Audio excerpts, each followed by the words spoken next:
has been serving up champions. What is it? It feels so real. You take 42 hit points of damage. It is a beautifully choreographed moment, with the lightsaber flashing and all of the dead swarming around you and coming upon you, and it is a glorious, glorious moment. Unfortunately for you, you had gone to the Darth Maul school of lasery, and none of your blows actually could hit. And you die a horrible death underneath a swarm of undead.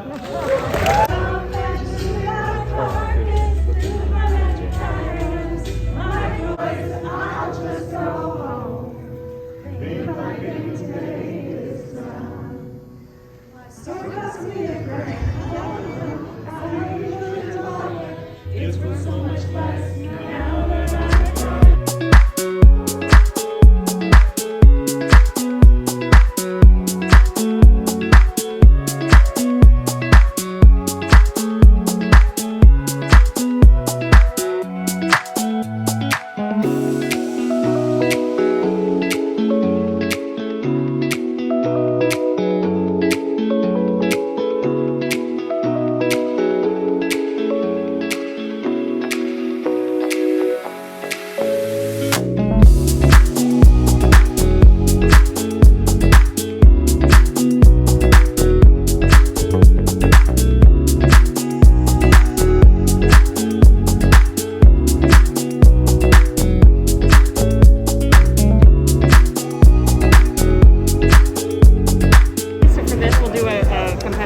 We'll just do a round. What you do at the beginning of the game is you're going to shuffle these cards and you're going to lay them out.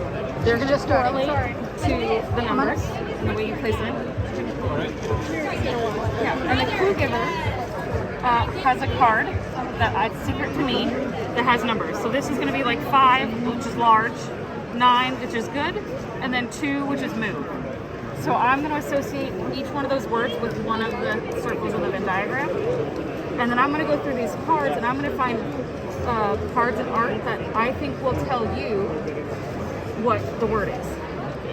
So if it's just the word, it's going to go here. If it correlates to both words, it goes there like a Venn diagram. If it correlates to all of them, it goes in the center. You can place one card per space. But as I'm placing them, you guys will be discussing it. If I hear that you guys are not quite getting it, I can place cards on top to try to reiterate what I'm trying to do. Awesome. Yeah. Cool. Obviously. And then whoever says Vin first will be able to guess first and get points. If not, if they don't get it right, the other side gets to guess their words, and then they can take points. Awesome. And then you have 2 little trackers that you move down as you're playing. So we can... Stuart, what do you think of Killer Breakfast? It looks like it's taking a toll on Tracy Hickman these days. Oh yeah, I mean it's the first year he's been back since Probably 2019. Yeah, I think it might have been 2018. I think his last one was actually the 50th. The 50th, so what was that, 2018? 2018. But we got to circle this booth here. So I actually don't know if he'll be back, and it's not because it's not good. If you haven't done it, you should go and watch it. But after 10 years-ish of going to see it, it's kind of the same thing over and over again, and I think it has outlasted our entertainment. And the extra hours of sleep would have been real nice.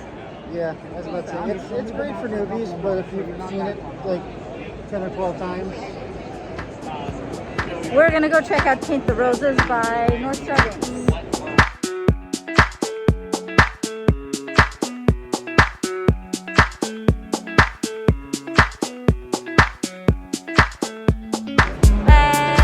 What's your name? Chris. Chris, we have been like dodging each other at Gen Cons for years. Yes. It is nice to officially like meet you again, but put you in my video finally. Thank you. I appreciate it, Nelly.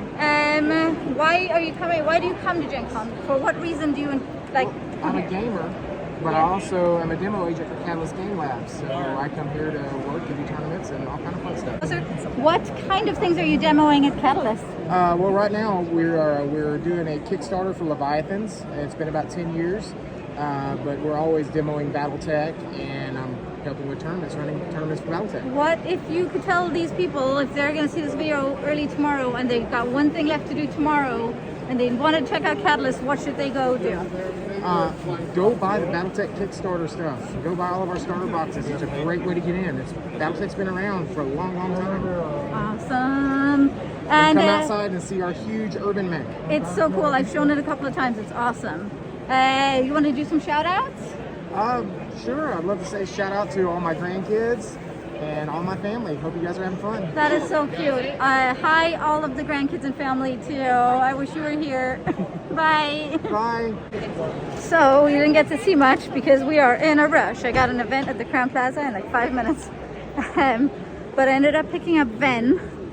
And Ven is a game by USAopoly. They gave me a really quick demo of it. And from what I gathered, it almost seemed like a really small portion of the Mysterium game where people try to kind of guess the thing that the person is trying to tell them. And the way it works makes me really feel like the style of game is something Derek would enjoy, so I picked that up. And then we demoed, very briefly, Paint the Roses, which is an Alice in Wonderland themed game. I'm not generally into Alice in Wonderland, but it gave me the vibes of Shipwreck Arcana, which is one of my favorite games, so why not play Shipwreck Arcana differently? So they were out, but they're shipping it, the deluxe version, to me for free soon.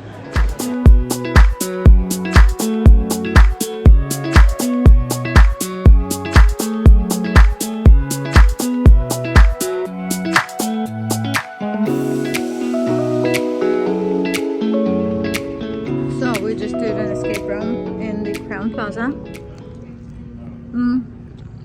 It's like a space escape room. It's 1 hour long with about 10 players. Yeah, 10 players. Maybe it was 8. And it was actually pretty fun. But the problem with some escape rooms, especially the not so good ones, especially if they're not play tested with a lot of people, is that they can be really unbalanced for larger groups. So the way we balance a large group escape room is to give people multiple things to work on at the same time, and that's how you balance it. Well, I mean, and a lot of playtesting and stuff. The problem with this escape room, I'm trying not to do any spoilers, but for the most part, this particular escape room, most things have to be done sequentially. And if you have 10 players and like probably 6 different puzzles, but you can't work on the next puzzle until the previous one is solved, is that not everybody can participate, right? Because you can't have 10 people solving the same puzzle. 2 or 3 makes sense, but 10 does not. So what ended up happening in this one is that a couple of people just felt like they couldn't participate. They were kind of sidelined, and I had to wait till stuff happened. Me and another gentleman were focused on one particular puzzle, and after about 30 minutes of this 1 hour escape room, we realized that this puzzle was not solvable at this time. So we just had to kind of wait and look around, and by that time other people were working on other things, and we were just kind of watching them solve things, and we had not made any headway on our puzzle. So by the time it came around to our puzzle, other people had figured out the clues they needed to figure out in the steps of the story that they needed to hit to get to our puzzle, but because we weren't working on those other parts, we didn't know how to solve our own puzzle that we had been working on, which just meant we weren't able to really participate that much. We didn't end up being particularly helpful. I still had fun, broadly speaking, because it's just an hour of time, but several people were basically just sidelined and couldn't participate because of the way it was structured. So it's not like the experience wasn't bad per se, but definitely not balanced for a large group. I actually think that this escape room would probably work much better at 5-6 players, unless there's a way that they can figure out how to make some of the puzzles simultaneously solvable. But Ollie and Liz were very kind and brought me this sandwichy thing that has plantain, avocado, and black beans in it, and it was so good. Yeah. There's too many cooks. Okay, she just went to her turn now. Okay. It's a 5-minute timer game. We're cooperatively going over and trying to make the best soup that you can inside the soup bowl here. but you can only make one action change per turn, and you cannot tell people your conditions that you're trying to make. You have a flavor preference for the soup. Huh. So my turn, I'm going to go ahead and change out this eggplant. So you're playing cooperatively. Yeah. Okay, we are on the move. I keep forgetting that I am wearing these guys today. But we are on the move. We are going to find Marion. We are almost an hour from costume walk time. So I'm going to try to find a good spot to set up. And I'm going to find Marion right now. We tried a game out. It was too many cooks.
A game from Cosmos called Steam and Switches or something like that. It's a game, it's a train game about making train routes, making sure you're delivering things on time, and making sure that you're on schedule and all of that.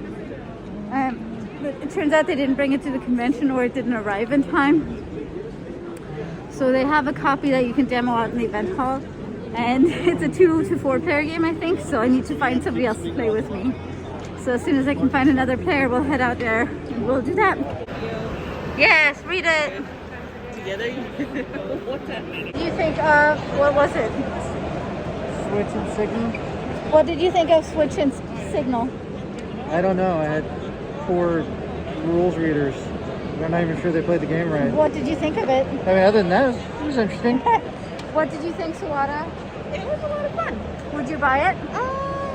The quality of the tokens was real nice, and I think that once you get through the rules, it's actually kind of a fun game to play. Yeah, we definitely played it wrong a lot, but I think we got it. Like, it was pretty fun. Yep. I would pick it up potentially. I feel like it plays a little bit like Pandemic because it has that same movement stuff going on. But I think Pandemic is more complex and interesting. So, but it's good. It's like a Pandemic light vibe. Yep. It's definitely a fun thing once you get into it. Like, I think it's a fun game once you start it and you're running through it. It's good. Agreed. We're gonna go get ramen. Okay. And rule number 3 is who's here to have a good time.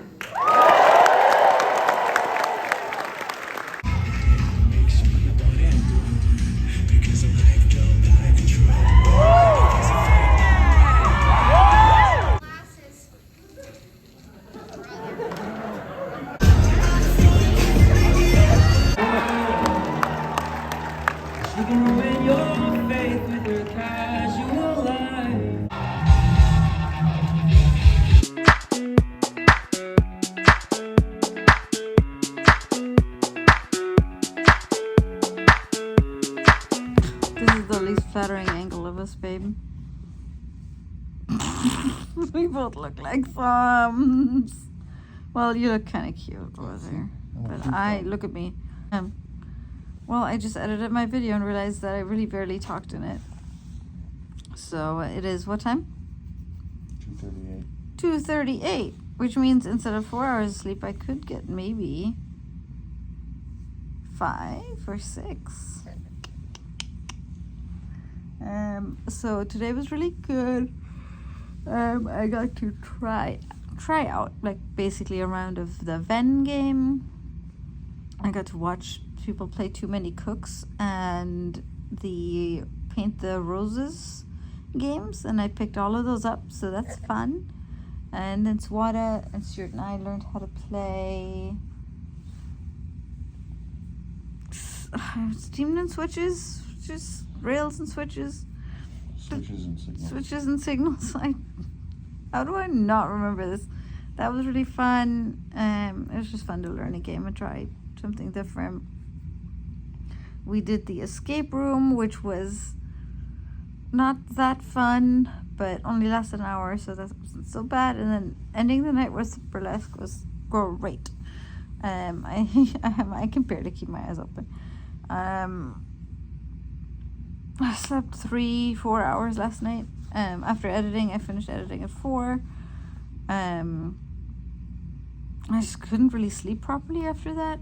I don't know. And then I got up at like 8 to get to color breakfast on time. Lessons were learned for now, but I will forget them by next Gen Con. That's just how it goes. And Derek, how is your day going? How's your con? This is the Saturday, so the busiest day at the show. Yep. How was your day? Had a lot of meetings. I speed ran the exhibit hall in 2 hours. That's impressive. I got through the whole thing. That's And impressive. that 2 hours included